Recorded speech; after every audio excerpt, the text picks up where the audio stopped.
13 अगस्त 1972 पाकिस्तान के रावलपिंडी में मौजूद एक कड़ी सुरक्षा वाले प्रिजनर ऑफ वॉर यानी POW कैंप में वो रात इतिहास बनने वाली थी। यही वो कैंप था जहां 1971 के भारत पाकिस्तान युद्ध के बाद भारतीय वायुसेना के 12 पायलटों को बंदी बनाकर रखा गया था। कैंप की सुरक्षा इतनी सख्त थी कि कोई सोच भी नहीं सकता था कि यहां से कोई जिंदा बाहर निकल पाएगा। चारों तरफ ऊंची ऊंची दीवारें, दीवारों के ऊपर कांटीले तार, हर जगह हथियारबंद पाकिस्तानी सैनिक। लेकिन इसी नामुमकिन जगह पर 3 ऐसे भारतीय पायलट मौजूद थे जिनके इरादे किसी दीवार, किसी तार और किसी बंदूक से डरने वाले नहीं थे। वो इस जेल से कुछ इस तरह भागे जिसे देख पाकिस्तानियों के होश उड़ गए। इस कहानी की शुरुआत होती है 3 दिसंबर 1971 से, जब भारत और पाकिस्तान के बीच जोरदार युद्ध चल रहा था। जमीन पर भारतीय सेना हर मोर्चे पर पाकिस्तान को पीछे धकेल रही थी, लेकिन आसमान में हालात उतने आसान नहीं थे। पाकिस्तान के जफरवाल शहर के पास बना एक ऊंचा वॉच टावर भारतीय वायुसेना के लिए बड़ी परेशानी बन चुका था। वहां से पाकिस्तानी सेना भारतीय मूवमेंट पर नजर रखती थी और कई बार भारतीय विमानों पर सटीक फायरिंग भी की जाती थी। इस वॉच टावर को तबाह करने की जिम्मेदारी दी गई भारतीय वायुसेना के जाबाज पायलट दिलीप पारुलकर को। दिलीप पारुलकर अपने साहस, अनुशासन और हिम्मत के लिए जाने जाते थे।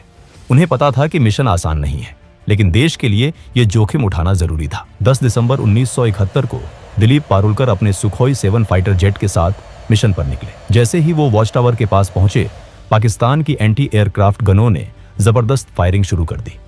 गोलियां सीधे उनके जेट की तरफ आ रही थी। कुछ ही पलों में उनका विमान बुरी तरह डैमेज हो गया। हालात बिगड़ते देख पारुलकर ने बिना समय गवाए इजेक्ट किया। उनकी जान तो बच गई, लेकिन किस्मत ने उन्हें दुश्मन की जमीन पर उतार दिया। जमीन पर उतरते वक्त पारुलकर पहले से घायल थे। दर्द से जूझते हुए वो खुद को संभाल ही रहे थे कि आसपास के पाकिस्तानी आम लोग वहां जमा होने लगे। भीड़ दुश्मन चिल्लाने लगी। देखते ही देखते लोगों ने उन्हें पीटना शुरू कर दिया। उनका सामान छीन लिया गया। चोट, थकान और मारपीट की वजह से पारुलकर वहीं बेहोश हो गए। अगर थोड़ी भी देर हो जाती तो शायद भीड़ उन्हें जान से मार देती, लेकिन तभी पाकिस्तानी सैनिक वहां पहुंच गए। सैनिकों ने भीड़ को हटाया और कहा, यह जिंदा हमारे ज्यादा काम का है। इस तरह दिलीप पारुलकर को मौत के मुंह से निकालकर हिरासत में ले लिया गया। जब पारुलकर को होश आया तो उन्होंने खुद को एक अंधेरी, तंग और सीलन भरी कोठरी में बंद पाया। सामने एक पाकिस्तानी अधिकारी खड़ा था। उसने कागज और पेंसिल उनकी तरफ बढ़ाए और कहा, आदमपुर एयरबेस का नक्शा बनाओ। आदमपुर एयरबेस भारतीय वायुसेना का एक बेहद अहम ठिकाना था। पारुलकर ने तुरंत मना कर दिया। इसके बाद शुरू हुआ टॉर्चर का सिलसिला। आखिरकार भारी दबाव में आकर पारुलकर ने नक्शा बना दिया। पाकिस्तानी अधिकारी बहुत खुश हुआ, लेकिन कुछ देर बाद वो गुस्से में वापस लौटा। असल में पारुलकर ने आदमपुर एयरबेस का नहीं, बल्कि मुंबई एयरपोर्ट का नक्शा बना दिया था। गुस्से में अधिकारी ने सजा सुना दी। पूरी रात कोठरी के एक कोने में खड़े रहना होगा। एक गार्ड को आदेश दिया गया कि अगर पारुलकर बैठे तो तुरंत गोली मार दी जाए। पूरी रात पारुलकर खड़े रहे। शरीर जवाब दे रहा था, लेकिन गार्ड को उन पर तरस आ गया। उसने धीरे से कहा, सुबह तक बैठ जाओ, अगर कोई आएगा तो मैं खास दूंगा, तब तुम खड़े हो जाना। इसके बाद कई रातें पारुलकर ने उसी अंधेरी कोठरी में बिताई। लगातार टॉर्चर हुआ, लेकिन उन्होंने अपने मुंह से कुछ नहीं निकाला। आखिरकार पाकिस्तानी अधिकारी भी थक गए और कुछ दिनों बाद उन्हें बाकी भारतीय बंदियों के साथ एक ही कैंप में डाल दिया गया। यही था रावलपिंडी का POW कैंप, जहां भारतीय वायुसेना के 12 पायलट कैद थे। यहां पारुलकर को पता चला कि बाकी साथियों के साथ भी ऐसा ही बर्ताव हुआ था। सबने दर्द सहा था, लेकिन किसी का हौसला नहीं टूटा था। इस कैंप के इंचार्ज थे उस्मान हामिद। वो भारतीय पायलटों के साथ सम्मान से पेश आते थे। हालांकि कई पाकिस्तानी अधिकारियों को ये बात बिल्कुल पसंद नहीं थी। उसी उस्मान हामिद ने भारतीय पायलटों को एक कैसेट प्लेयर और एक एटलस दिया। शायद उन्हें अंदाजा भी नहीं था कि ये छोटी सी मदद आगे चलकर कितनी बड़ी कहानी लिखेगी। 25 दिसंबर 1971 को कैंप में खबर पहुंची, ढाका में पाकिस्तान ने सरेंडर कर दिया है। भारत युद्ध जीत चुका है। 93,000 पाकिस्तानी सैनिक भारत की क़यादत में थे। कैंप में खुशी की लहर दौड़ गई। सबको लगा कि अब जल्द ही वो घर लौटेंगे, लेकिन दिलीप पारुलकर का मन कुछ और कह रहा था। उन्हें पता था कि कैदियों की अदला बदली में लंबा वक्त लग सकता है। उन्होंने साथियों से कहा, अगर हम यहां बैठे रहे तो शायद सालों लग जाए, क्यों ना हम खुद ही रास्ता निकालें। पहली बार किसी ने उनका साथ नहीं दिया, लेकिन पारुलकर हार मानने वाले नहीं थे। उनके दिमाग में एक बीज पड़ चुका था, आजादी का बीज, और यही बीज आने वाले महीनों में एक ऐसी योजना में बदलने वाला था जो रावलपिंडी की दीवारों को हिला देने वाली थी। 25 दिसंबर 1971 के बाद रावलपिंडी POW कैंप में एक अजीब सी खामोशी फैल गई थी। बाहर की दुनिया में जंग खत्म हो चुकी थी, लेकिन इन 12 भारतीय पायलटों के लिए लड़ाई अभी बाकी थी। सबको उम्मीद थी कि भारत और पाकिस्तान के बीच युद्धबंदियों की अदला बदली जल्द होगी, लेकिन दिन बीतते गए, हफ्ते गुजर गए और कोई ठोस खबर नहीं आई। दिलीप पारुलकर को अंदर ही अंदर ये महसूस हो रहा था कि सरकारों की बातचीत में बहुत समय लग सकता है। उनका मन मानने को तैयार नहीं था कि वो बस इंतजार करते रहे। उनके लिए आजादी का मतलब था खुद के दम पर निकलना। शुरुआत में उन्होंने एक अलग योजना सोची। जब रात को टॉयलेट जाने के लिए एक सिपाही उनके साथ आता था, तब उसकी बंदूक छीनकर उसे ढाल बनाकर बाहर निकलने का प्लान बनाया गया। लेकिन ये रास्ता बहुत जोखिम भरा था। काफी सोच विचार के बाद पारुलकर ने यह प्लान खुद ही छोड़ दिया। समय बीतता गया, कई महीने गुजर चुके थे, लेकिन भारत सरकार की तरफ से कोई हलचल नहीं दिख रही थी। इसी दौरान कैंप में मायूसी बढ़ने लगी। तब पारुलकर ने एक बार फिर अपने साथियों से बात की। इस बार दो लोग आगे आए, MS ग्रेवाल और हरीश सिंह जी। तीनों ने तय किया कि अगर किस्मत ने मौका दिया है तो वो उसका इस्तेमाल जरूर करेंगे। अब शुरू हुआ असली प्लान। सबसे पहले उन्होंने कैंप के इंचार्ज उस्मान हदीद द्वारा दिए गए एटलस को ध्यान से पढ़ना शुरू किया। रात रात भर वो नक्शे देखते, रास्ते समझते और संभावनाएं तलाशते। प्लान साफ था, जेल से निकलने के बाद सीधे भारत पाकिस्तान बॉर्डर जाना बहुत खतरनाक था, क्योंकि युद्ध के बाद वहां सुरक्षा बेहद सख्त थी। इसलिए उन्होंने तय किया कि वो पहले अफगानिस्तान की तरफ जाएंगे और वहां से किसी तरह भारत पहुंचेंगे। अगला कदम था सही सेल चुनना। उन्हें ऐसा सेल चाहिए था जो कैंप की बाहरी दीवार के सबसे पास हो, जहां गार्ड कम आते जाते हों। काफी निरीक्षण के बाद उनकी नजर पड़ी सेल नंबर 4 पर, लेकिन उस सेल में शिफ्ट होना आसान नहीं था। यहीं पर पारुलकर की समझदारी काम आई। उनका व्यवहार गार्ड्स के साथ हमेशा ठीक रहा था। धीरे धीरे उनकी कुछ सिपाहियों से जान पहचान हो गई थी। उसी का फायदा उठाकर उन्होंने रिक्वेस्ट डाली और आखिरकार पारुलकर, ग्रेवाल और हरीश सिंह जी को सेल नंबर 4 में शिफ्ट कर दिया गया। इस सेल में पहले से एक और भारतीय पायलट मौजूद थे, विद्याधर शंकर चाटी। चाटी भागने के प्लान में शामिल नहीं होना चाहते थे, लेकिन वो इन तीनों की मदद करने को तैयार थे और यही मदद आगे चलकर बेहद अहम साबित होने वाली थी। अब असली चुनौती थी दीवार में सुरंग बनाना।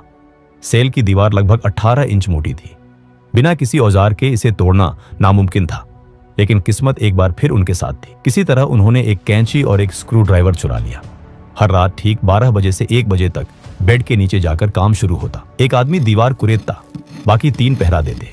दीवार से निकलने वाली मिट्टी और सीमेंट को बेड के नीचे छुपा दिया जाता। सुरक्षा बढ़ाने के लिए उन्होंने सेल के अंदर लगे बल्ब का फ्यूज उड़ा दिया, ताकि गार्ड ठीक से देख ना सके।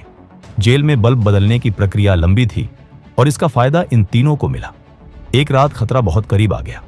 एक गार्ड ने बाहर से झांक कर देखा और उसे लगा कि सेल में सिर्फ 3 पायलट हैं, जबकि उस वक्त हरीश सिंह जी बेड के नीचे थे। गार्ड ने आवाज लगाई, लेकिन तीनों ने सोने का नाटक किया। गार्ड भागकर इंचार्ज उस्मान हामिद को बुलाने गया। उसी पल सिंह जी चुपचाप बाहर निकले और लेट गए। जब उस्मान हामिद आए और चारों पायलटों को देखा तो उन्होंने गार्ड को ही डांट दिया। दिन बीतते गए, हफ्ते महीनों में बदल गए।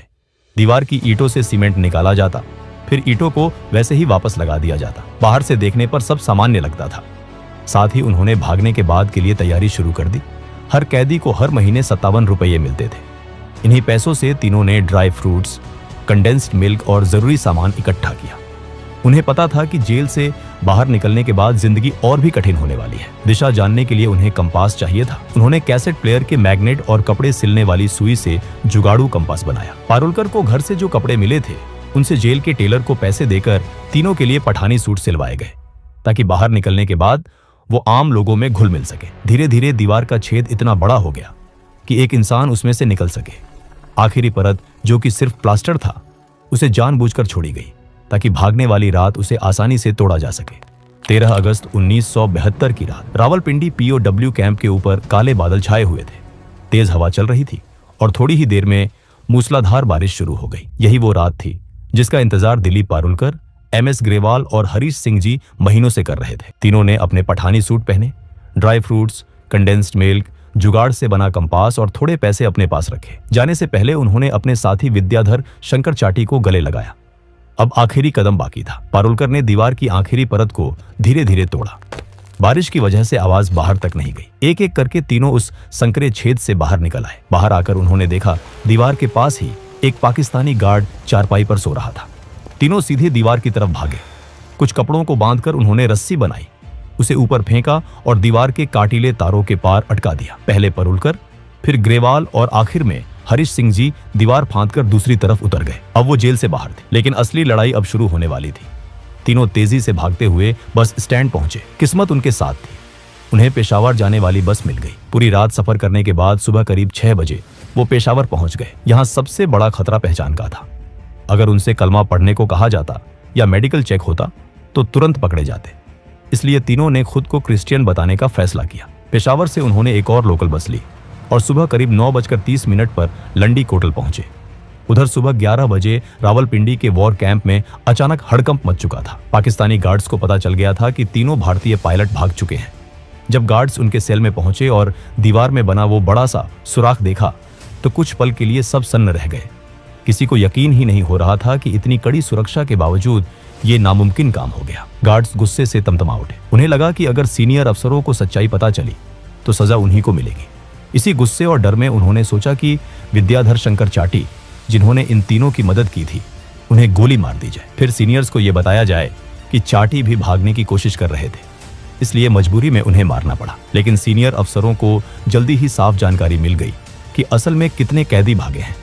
इसी वजह से गार्ड्स चाटी को मारने की हिम्मत नहीं कर पाए। उधर जेल से दूर निकल चुके तीनों पायलटों के सामने अगली सबसे बड़ी चुनौती खड़ी थी।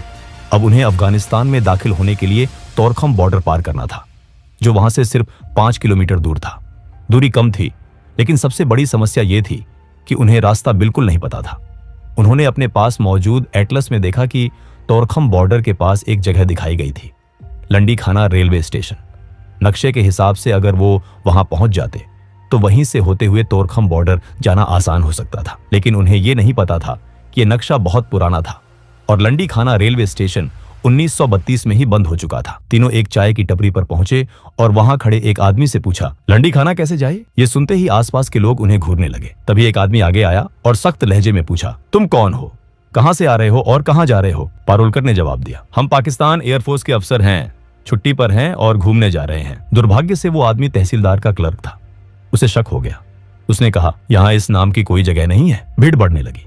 उस आदमी ने ताना मारा, तुम तीनों बंगाली हो ना, अफगानिस्तान भाग रहे हो? ग्रेवाल ने हंसते हुए कहा, क्या हम आपको बंगाली लगते हैं? लेकिन शक और गहरा गया। तीनों को पकड़कर तहसीलदार के पास ले जाया गया। वहां भी उन्होंने खुद को पाकिस्तानी एयरफोर्स अफसर बताया, लेकिन तहसीलदार ने भरोसा नहीं किया। आखिरी दाव खेलते हुए पारुलकर ने कहा, हमने अपने वतन के लिए खून पसीना बहाया है। अगर आपको भरोसा नहीं है तो पाकिस्तान एयरफोर्स के एडीसी उस्मान हामिद से बात करवा दीजिए। पारुलकर को लगा था कि इससे वो बच जाएंगे, लेकिन यही बात उनकी सबसे बड़ी गलती बन गई। तहसीलदार ने तुरंत उस्मान हामिद को फोन किया और दिलीप से बात करवाई।